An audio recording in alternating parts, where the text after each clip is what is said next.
Okay, Robbie, thank you for joining us. First of all, we'll start off with how have you been? How have you been keeping fit? And how's life been with lockdown? Busy. Surprisingly, very, very busy. Yes, as soon as obviously lockdown started, there was lots to get sorted really, because I knew as soon as lockdown hit that the season wouldn't continue. I just knew it. So then it was like, right, next season, let's start to build something for next season. And we're here now at the Academy trials. That was first and foremost really, when can we get the trials in, because that had to be delayed. They were meant to be back end of March, so the restructure of that and helping Mickey and Mordy out with that, and then first team, we knew that we had to start quickly really, building the first team, and firstly that meant speaking to players, existing players from last season, all individually, and a couple of them are still ongoing that I'm sure you'll ask me about. Yeah, and then looking what else is out there really, and the model that we want going forward, the type of player, the profile of player that we want to recruit to the football club, and ultimately just the vision really, the Clarets 10 vision always has to be in the back of our mind with everything we do, and that's really been prominent in every day I've thought about it really, and every day I've spoken to someone about it, and it keeps building really, it keeps building, and it's a really exciting time. And now there looks like to be a big light at the end of the tunnel. We're almost there, and everyone's just itching to get back. It's an exciting time. Yeah, I think I fed back to them last Saturday really, first and foremost, and it got me really, really excited last Saturday just to see everything, all the hard work coming together at these trials, and so many kids turned up, and there were some really good players and some players that obviously haven't kicked the ball since lockdown, so you have to give a bit of leeway. I'm sure I'll have to do it with the first team when they come back as well. There'll be a few rusty players, but I know that they've all been doing their own thing in lockdown. And yeah, it was just the buzz and excitement around that was last Saturday and again today.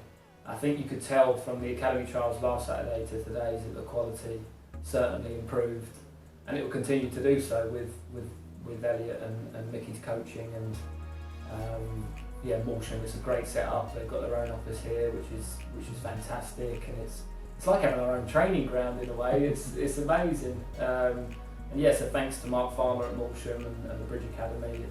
It's a great setup, and we thank them for this partnership really that we've got, and hopefully we can benefit each other longer term and keep on progressing.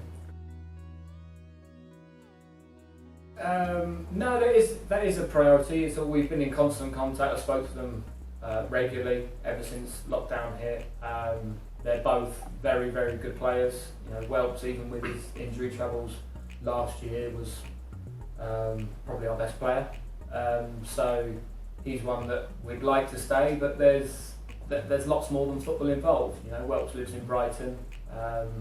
COVID's hit, budget's cut. So there's a lot to think about for him, and for us really, because ideally he'd just like to stay on the same terms as last year, and we can't do that. It's impossible for us to do that. We've made him the best offer we can possibly offer him. We'd love him to stay, but we understand his situation, and we understand the travel involved, and the fact that he probably did pick up a few more injuries because of that travel. We don't know, but that's the one thing that's been different since he moved down there, and yeah, there's a lot more involved than just football. I'm sure he'd love to stay, but there's a lot more involved. So we'll keep in contact with him, but we're not waiting. We're looking at other options, and yeah, we won't wait. We've got to do what's best for this football club, but we're hopeful still. And with Troy, I think we're very fortunate to get Troy in the first place, and I think he knows that he's better than the level, and I agree. I think if we did manage to get him, it would be a real coup, and I think he'd be the best centre half in the league.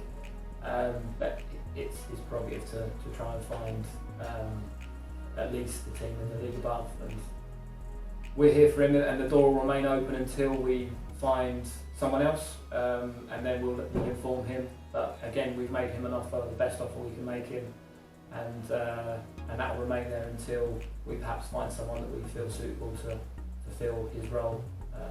So yeah, there's updates on those two outstanding ones. Perfect.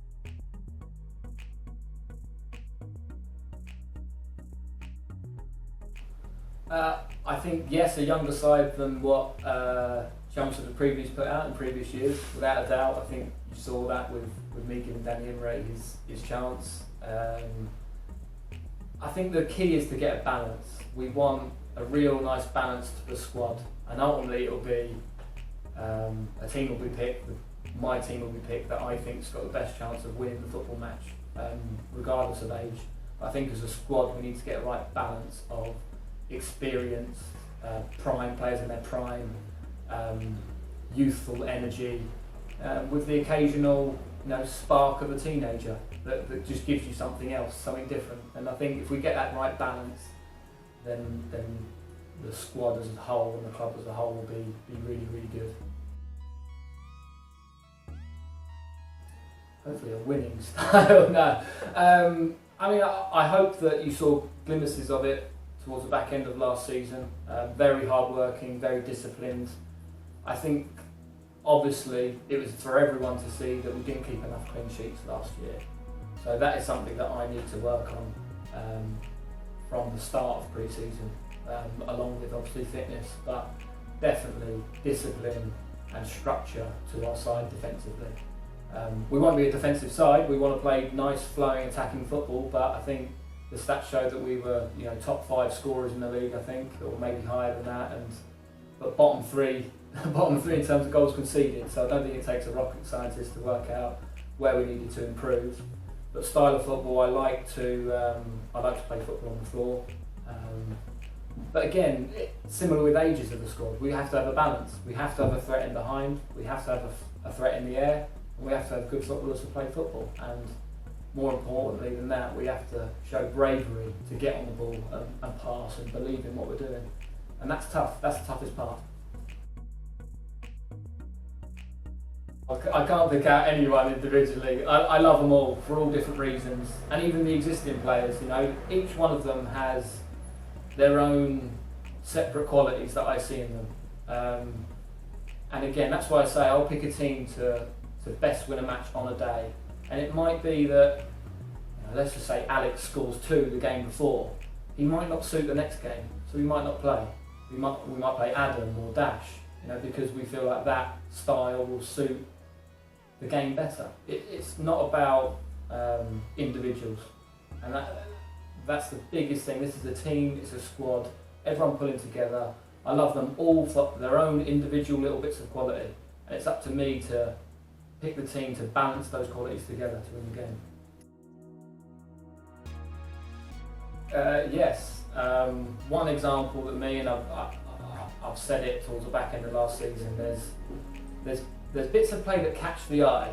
So whether you have a nice touch or you beat 5 players, but the actual detail, I think we had an instance. There was in a game last year, the Concord goal where Troy Brown ended up getting sent off.